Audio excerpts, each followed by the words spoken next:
All right, so this is the other part of my Music and Society midterm exam, and this one will be comparing Son House's Death Letter Blues and Joao Gilbert's Desafinado.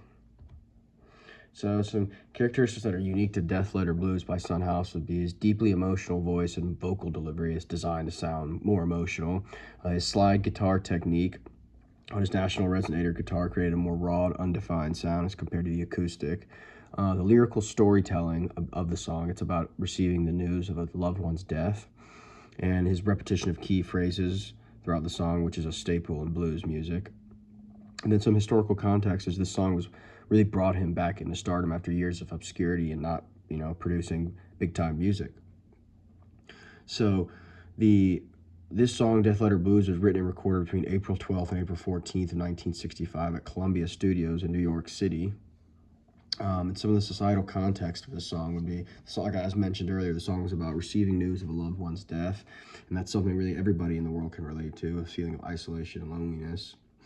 Another thing, this song really also highlighted the harsh reality of life for many African Americans living in the American South in the early 20th centuries and some of the struggles they dealt with. When thinking of the musical language of this song, I would have to, it follows a classic 12-bar structure of ABAB, and he played a metal-bodied National Resonator guitar using a copper slide that created a very unique, rustic, metallic sound. And his guitar work and voice are expressive of powerful emotion, and the song's really steered by that powerful emotion from the guitar and his voice.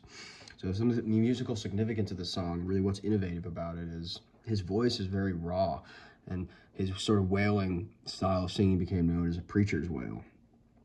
And he would play this song on a National Resonator guitar with a copper slide that produced a metallic-like sound very different from the acoustic guitar used early in his career. And his use of the slide guitar became a staple of Delta blues music. So now we're going to go on to Desafinado by Joao Gilberto. And some things that were unique to this song was his whispering vocal style, sort of fits this style of music very well, and he's sort of whispering along with the acoustic. And the softened guitar in the background is very unique to the bossa nova style of Brazilian music that this is from.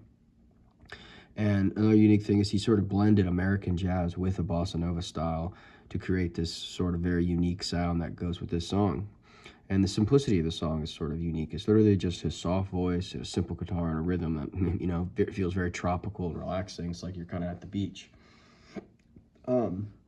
So this song was originally written by Antonio Carlos Jobim and Newton Mendonca in 1958-1959, but Gilberto released his version in 1959. Some societal context on this song is that it was a response from critics who were criticizing the style of bossa nova music, and it wasn't pretty, it didn't sound right. So he came out with this song, which was very unorthodox and a new style, and it was sort of, showing the critics, hey, I can do what I want. So the musical language, the song has a lot of jazz influence. I'm pretty sure it's written in the D flat major, and also the use of the bossa nova clave, which is a 2-bar rhythm, is very unique. And another thing, the melody and the beat do not align perfectly, giving a very unique sound to the song. Some of the musical significance of this song would be it was incredibly innovative for the bossa nova genre, as he proved rhythm and melody could intersect for a unique sound and performance, and his finger-picking guitar style and use of chords created a very unpredictable sound that was just very unique, and it sort of brought Brazilian music to a much bigger audience. So here are some characteristics that are sort of unique to both songs, Death Letter Blues and Desafinado. So the emotional expressiveness in their voices of both singers really was a very powerful draw, and sort of one of the first things that I thought was in common in both songs. And another thing, both the songs break from the norms of their genre. Son House broke from the traditional 12 bars blues structure, while Gilberto rebels against the traditional harmony of Brazilian music. Both songs are very narrative driven, and both artists are telling a personal story in song form, which is always very unique and I feel more enjoyable as a listener. And the vocals are really the main point of the song.